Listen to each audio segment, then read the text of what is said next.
Olá, estamos de volta para dar sequência à nossa aula, trabalhando naquela parte de qualidade, reforçando o que nós falamos no último encontro. Esses são aqueles famosos assuntos que ficam ocultos, é como um iceberg.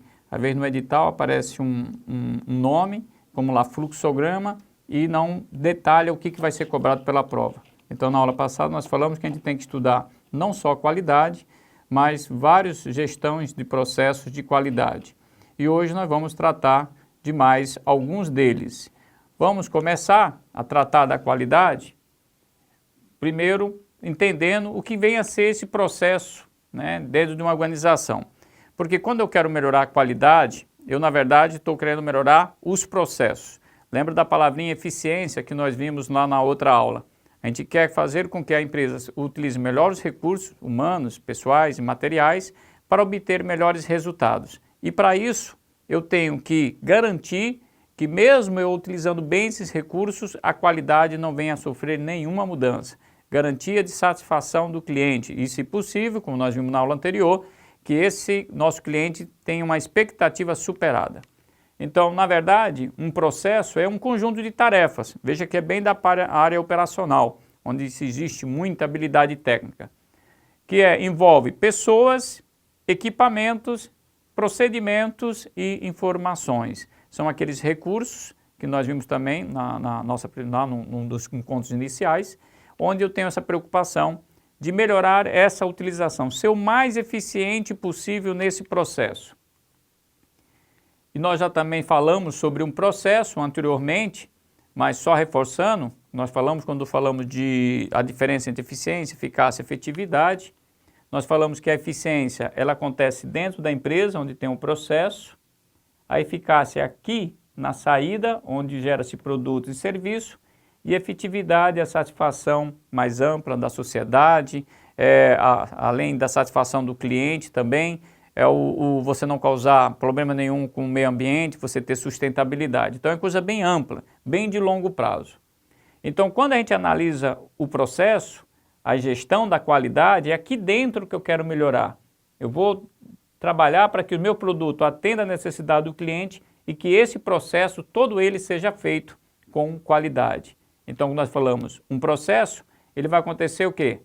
É onde acontecem as tarefas, a atividade aqui dentro, onde transforma matéria-primas, insumos que entram dentro da empresa, que serão transformados aqui em produto ou serviço lá na saída. Sempre com aquela visão do conceito que nós vimos de atender a necessidade do cliente e, se possível, superar a expectativa do cliente. Isso é, alcançar a efetividade e a efetividade. A eficácia e a efetividade. Então, gestão de processo, eu vou gerenciar não só mas todos os processos da empresa, para que eu possa ter melhores resultados. O problema é que na empresa temos muitos processos e nem sempre a gente vai ter recurso, tempo e pessoas para resolver.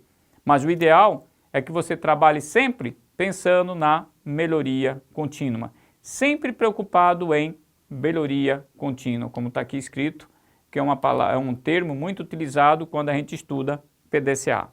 E PDCA é o nosso próximo assunto. Se cair alguma questão sobre PDCA, geralmente aparece a figura. Essa figura em formato de círculo. Se vocês observarem bem a figura, ao redor do círculo tem uma seta que ela vai circulando. Ela circula. Essa seta vai simbolizar exatamente a palavra-chave de PDCA, melhoria contínua. Mas é muito comum cair em prova questões que tratam dessas fases. Nós temos 4 fases, primeira, segunda, terceira e quarta. Então, esse círculo ele é dividido aqui em 4 partes. Sendo que essa primeira parte, definir metas e definir método, é o planejamento. Nenhum processo vai ser melhorado, vai passar por mudanças sem um planejamento. Depois que você planejou, é que você vai para a segunda fase, que é o do, que significa execução. Mas essa execução ela não vai direto. Primeiro você tem que passar por um processo de estudo, que é de ensino, preparar a equipe para fazer aquele processo.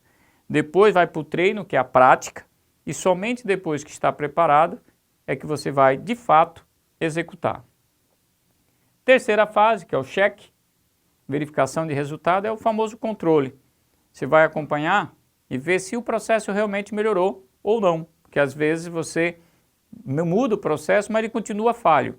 Se continuar falho, vai para a quarta fase, ó, ação corretiva, e começa o processo todo de novo. Então, praticamente, são aquelas 4 funções do administrador, sendo que planejamento e organização está na primeira, direção, que é a execução, está na segunda, e o controle dividido nessas 2 últimas fases aqui. Se vocês estão lembrados do carrinho de Scooby-Doo, lembre-se, melhorar processo é melhorar a eficiência. Melhorar a eficiência não é responsabilidade do alto escalão. O alto escalão é cobrado por eficácia e efetividade. O médio e o baixo escalão é que são cobrados por eficiência. Então, de quem é responsabilidade o PDCA? Olha aqui, ó. Médio escalão, olha lá a palavrinha metas. Quem define metas é o médio escalão. E responsabilidade do baixo, olha lá, método de trabalho. São eles que vão definir o fluxograma, a sequência do processo. Então, é responsabilidade do médio e do baixo. Eles é que são cobrados por eficiência. Em termos de questão de prova, em termos de PDCA, geralmente é cobrado em cima disso aqui. São o que acontece em cada fase, de quem é a responsabilidade e essa linha externa que simboliza a melhoria contínua, que é a palavra-chave de PDCA. Aqui eu tenho um resumo de cada fase, né, do PDCA e uma dica-chave lá, uma dica top, é a palavra-chave, na verdade é um termo-chave, que é melhoria contínua, e a maioria das questões da prova é sobre PDCA. Então, apareceu melhoria contínua, já sabe, é PDCA, e eu tenho que estar sabendo o que é um PDCA, porque normalmente é o que é cobrado. Então, planejamento, só reforçando a parte conceitual, é onde você vai estabelecer a meta, que é o médio escalão que vai estabelecer, ou identificar o problema, que precisa ser melhorado. Analisando os fenômenos e o processo e elaborar o plano de ação, que é pelo baixo escalão, porque ele tem muita habilidade técnica. A execução, que é a segunda fase, é você realizar o processo, colocar em prática, executar. Mas lembre-se que essa execução ela não vai direto, ela primeiro passa por um processo de ensino, depois uma parte de treinamento para depois funcionar.